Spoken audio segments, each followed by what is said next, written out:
A netizen shared this video clip showing Antifas looting a store.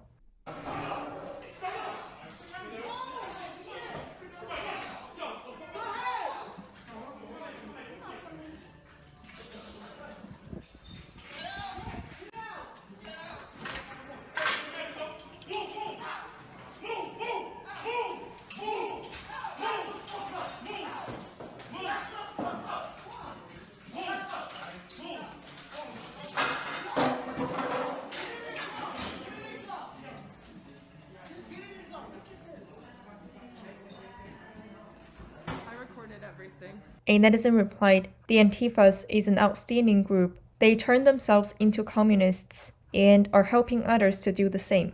A netizen shared this video clip from a White House press conference. The reporter asked about Biden's policy on immigration. On immigration, there's some new reporting that ICE is going to get some new guidance to no longer focus on deporting illegal immigrants who have been convicted of DUI, simple assault, solicitation, drug-based crimes, among other things. And I'm curious how that is in the interest of public safety.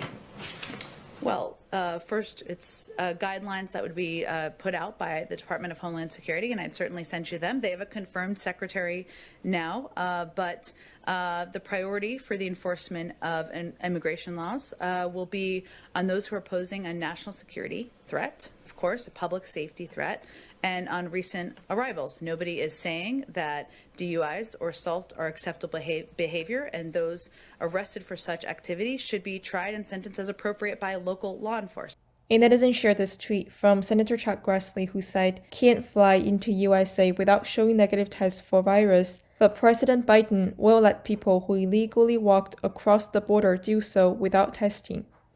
Is that protecting our citizens?"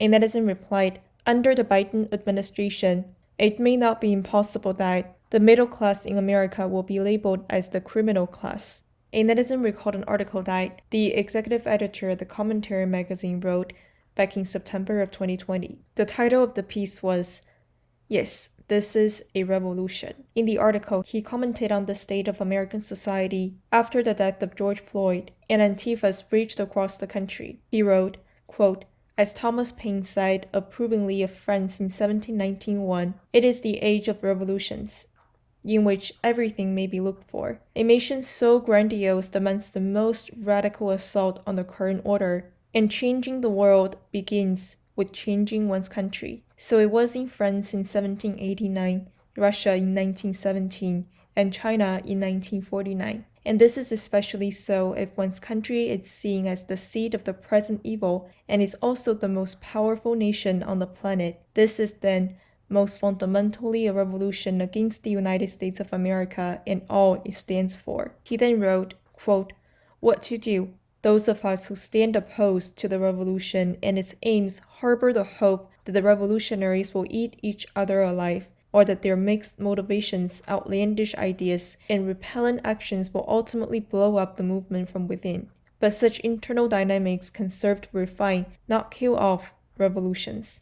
Judging from history and the present, it is unlikely that the revolution will self-destruct. It can, however, be countered. Opposing the revolution will necessarily be a slower, more considered process than that which brought it into being. Revolutions are sparked into existence and take off at full gallop. They are born reckless and their nature doesn't change. This is part of what makes them detestable to the civil-minded.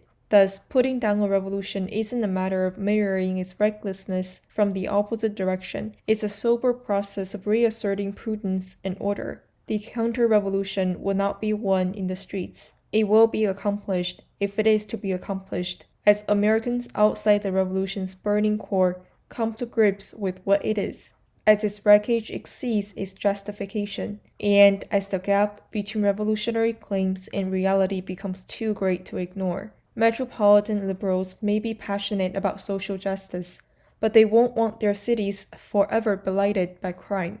Americans of faith may feel compelled to support a movement claiming to speak for the oppressed, but they won't abide Bibles in bonfires.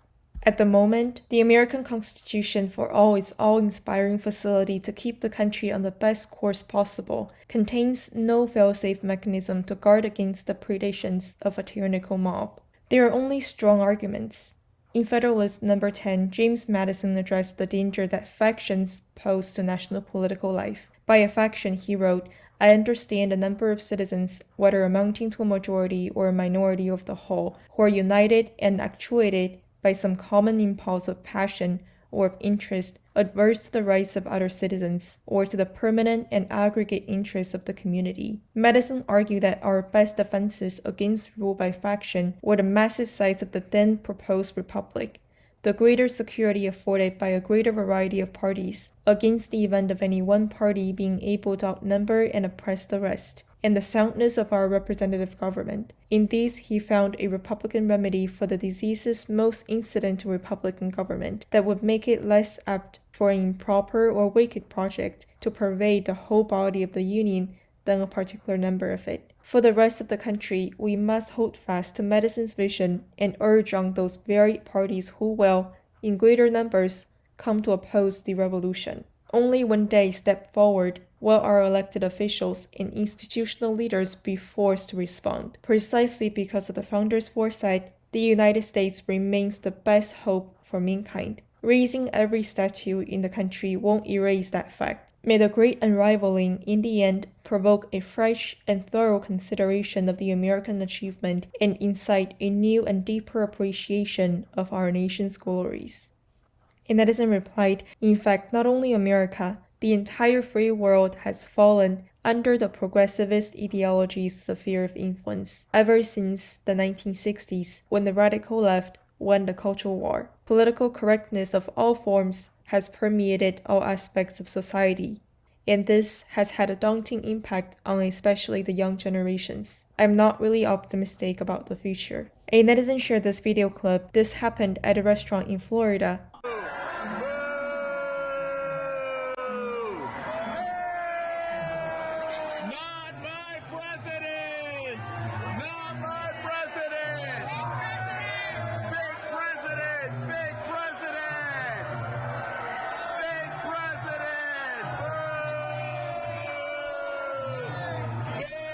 A netizen replied, "Earlier today I had a conversation with my friend who is working at USCIS, and we are living in a deep blue state. He told me that nearly all of his colleagues knew that Biden stole this election, and they thought this may also be the reason why his administration demanded the military to stay in Washington, D.C., especially at a time when people are becoming angrier." A netizen replied, "I'm also living in a deep blue state. I heard from a local resident saying that there is a very large number of people supporting Trump in the state, even though he's not sure of the exact amount." This netizen also saw that the sign of "Don't Give Up" can be seen in many residents' front yards.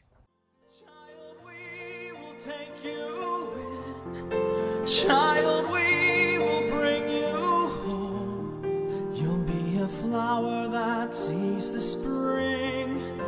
Soon a dove flying high.